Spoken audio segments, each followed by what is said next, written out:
Hello বন্ধুরা, আপনারা দেখছেন ডিজিটাল সবকিছু ইউটিউব চ্যানেল। তো বন্ধুরা, আজকের দিনে প্রত্যেকটা মানুষের ব্যাংক অ্যাকাউন্ট আছে, যেটা স্টুডেন্ট থেকে শুরু করে চাকরিজীবী প্রত্যেকেরই, এবং আমরা প্রত্যেকেই নিজেদের অর্থকে নিরাপদে সংরক্ষিত রাখার জন্য বিভিন্ন ব্যাংকে সেই অর্থ সঞ্চয় করি। কিন্তু বছরের শুরুতেই ব্যাংকিং সেক্টরে বড় পরিবর্তন দেখা দিল। কেন্দ্র সরকার রাষ্ট্রায়ত্ত কয়েকটি ব্যাংকের উপরে বড় পদক্ষেপ নিয়েছেন। এর ফলে সাধারণ মানুষের হয়তো অনেকটা সুবিধাও হতে পারে, আবার অনেকটা অসুবিধাও হতে পারে। কারণ ব্যাংকে টাকা রাখার পাশাপাশি ব্যাংকের বিভিন্ন প্রজেক্টের উপরে বা বিভিন্ন খাতে অনেকেই টাকা বিনিয়োগ করে থাকে। তাই সেক্ষেত্রে তাদের জন্য এটা একটা বড় সমস্যা কারণ হতে পারে। তাই দেখে নেব কেন্দ্র সরকার কেন এই পদক্ষেপ নিলেন বা কেন এই সিদ্ধান্ত নিলেন। এতে ব্যাংকের যারা বিনিয়োগকারী আছেন তাদের জন্য সুবিধা হবে নাকি অসুবিধা হবে, সেটি ভিডিওর মধ্যে আলোচনা করে নেব। সে কারণে ভিডিওটি খুবই গুরুত্বপূর্ণ হতে চলেছে। তাই ভিডিওটিকে কোথাও স্কিপ না করে প্রথম থেকে শেষ অবধি পুরোটাই দেখবেন, যাতে করে কোনো জায়গায় বুঝতে আপনার কোনো প্রকারের অসুবিধা না হয়। এছাড়াও আপনি যদি আমাদের চ্যানেলে প্রথমবার হয়ে থাকেন তাহলে অবশ্যই চ্যানেলটিকে সাবস্ক্রাইব করে বেল আইকনটি প্রেস করে অল নোটিফিকেশনে ক্লিক করে দেবেন, যাতে করে আমাদের চ্যানেলে যখনই কোনো নতুন ভিডিও আপলোড হবে তা সরাসরি আপনার কাছে পৌঁছে যায়। তো চলুন দেখে নেওয়া যাক এখানে বিষয়টি ঠিক কি বলা হচ্ছে। বছরের শুরুতে ব্যাংকিং সেক্টরে বড় পরিবর্তন। সেন্ট্রাল ব্যাংক সহ 5টি রাষ্ট্রায়ত্ত ব্যাংক নিয়ে বড় পদক্ষেপ কেন্দ্রের। 2025 সালের শুরুতেই কেন্দ্রীয় সরকার ব্যাংকিং পরিষেবায় বড় সিদ্ধান্ত নেওয়ার পরিকল্পনা গ্রহণ করেছে। বিশেষত UCO bank, bank of Maharashtra, Indian overseas bank, central bank of India এবং পাঞ্জাব অ্যান্ড সিন্ধ ব্যাংক নিয়ে বড় পদক্ষেপ গ্রহণ করেছে কেন্দ্রীয় সরকার। এই 5টি সরকারি ব্যাংকের উন্নয়ন এবং তহবিল বৃদ্ধির লক্ষ্যে সরকার একটি নতুন উদ্যোগ গ্রহণ করেছে। কি সিদ্ধান্ত নেওয়া হয়েছে?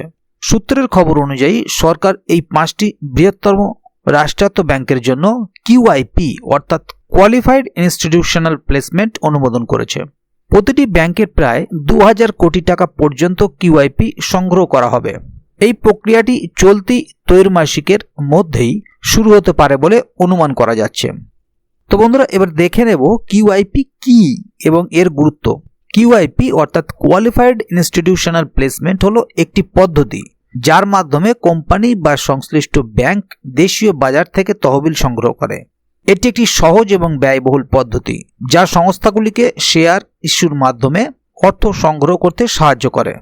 কিউআইপি অর্থাৎ কোয়ালিফাইড ইনস্টিটিউশনাল প্লেসমেন্টের মাধ্যমে শেয়ার, বীমা কোম্পানি, আর্থিক প্রতিষ্ঠানে, বিদেশি বিনিয়োগকারী এবং ভেঞ্চার ক্যাপিটাল ফান্ডগুলিতে ইস্যু করা যায়। কিউআইপির জন্য বাজার নিয়ন্ত্রক সেবি এর অনুমোদন প্রয়োজন হয় না, যা এটি আরও সহজ এবং দ্রুত কার্যকর করে তোলে। কিউআইপি এর দাম স্টকের 2 সপ্তাহের গড় মূল্যের চেয়ে কম হতে পারে না, যা বিনিয়োগকারীদের জন্য খুবই লাভজনক। কোন ব্যাংকের শেয়ার কতটা বৃদ্ধি পাচ্ছে? পাঞ্জাব অ্যান্ড সিন্ধ ব্যাংক, ভারতের এই ব্যাংকের শেয়ার মূল্য প্রায় 10% বৃদ্ধি পেয়ে 40.60 টাকা হয়েছে। ইন্ডিয়ান ওভারসিজ ব্যাংক, এই ব্যাংকের শেয়ার বৃদ্ধি পেয়েছে 16.85%, যা বর্তমানে 53.11 টাকায় লেনদেন করা হচ্ছে। ইউকো ব্যাংক, এই ব্যাংকের শেয়ার 14.4% বৃদ্ধি পেয়ে 44.32 টাকা হয়েছে।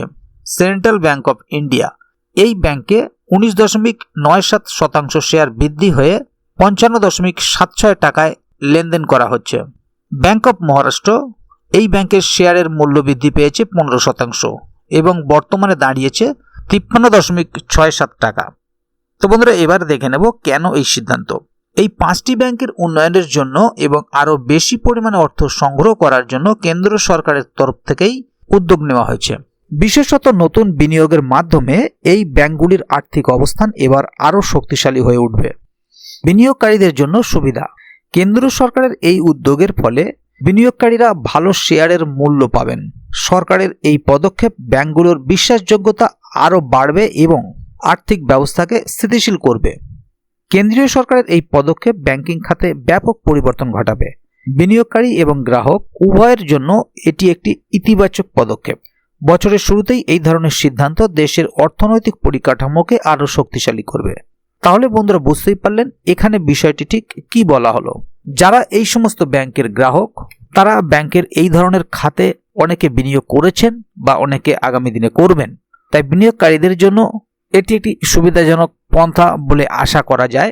মূলত যারা ব্যাংকের শেয়ারে বিনিয়োগ করেন তাদের জন্য কেন্দ্র সরকারের এই পদক্ষেপটা সুবিধাজনক হতে পারে বলে আশা করা যাচ্ছে। তবে এ বিষয়ে যদি আগামী দিনে আরও কোনো আপডেট আসে তাহলে অবশ্যই আপনাদেরকে এই চ্যানেলের মাধ্যমে জানিয়ে দেওয়া হবে। সেই কারণে চ্যানেলটিকে সাবস্ক্রাইব করে অবশ্যই চ্যানেলের সঙ্গে থাকবেন, যাতে করে এ বিষয়ে আগামী দিনে আরও কোনো আপডেট আসলে তা সরাসরি আপনাদের কাছে পৌঁছে যায়। তো বন্ধুরা, আজকের গুরুত্বপূর্ণ ভিডিও আপডেটটি এখানেই শেষ করছি। ভিডিওটি সম্বন্ধে আপনাদের মতামত এবং আপনারা কে কোথা থেকে ভিডিওটি দেখছেন অবশ্যই কমেন্ট বক্সে লিখে জানাবেন। ভিডিওটি ভালো লাগলে অবশ্যই একটি লাইক দেবেন এবং বন্ধুদের জানার সুবিধার্থে ভিডিওটিকে শেয়ার করবেন, যাতে তারাও বিষয়টি সম্বন্ধে জানতে পারে। ভিডিওটি শেষ পর্যন্ত দেখার জন্য অসংখ্য ধন্যবাদ। আবার দেখা হবে আগামী ভিডিওতে। ততক্ষণ পর্যন্ত ভালো থাকুন, সুস্থ থাকুন। ধন্যবাদ।